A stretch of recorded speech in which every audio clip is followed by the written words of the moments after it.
बिस्मिल्लाहिर्रहमानिर्रहीम। आका मौला इमाम हसन अस्करी अलैहिस्सलाम ने फरमाया, दो खसलतें ऐसी हैं जिनसे ऊपर कोई शय नहीं है, ईमान बिल्लाह नंबर 1 और नंबर 2 बरादर मोमिन को नफा पहुंचाना।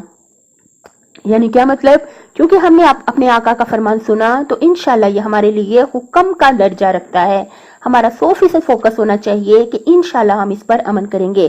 पहला क्या है? ईमान बिल्लाह, अल्लाह ताला पर ईमान, अल्लाह ताला पर यकीन कामिल रखना कि अल्लाह ताला वहदहू ला शरीक है, अल्लाह ताला राज़िक है, वो हमेशा हमें रिज़्क अता फरमाता है। और जो बाकी सब हैं वो वसीले हैं, वो माँ बाप भी वसीला हो सकते हैं, कोई भी वसीला हो सकता है, लेकिन असल में रिज़्क जो है वो अल्लाह ताला अता फरमाता है।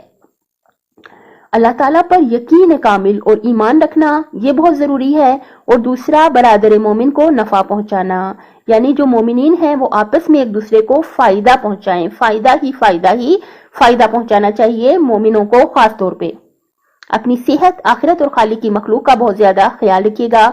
अल्लाह ताला दुनिया और आखिरत में हामी और नासिर हो आपका।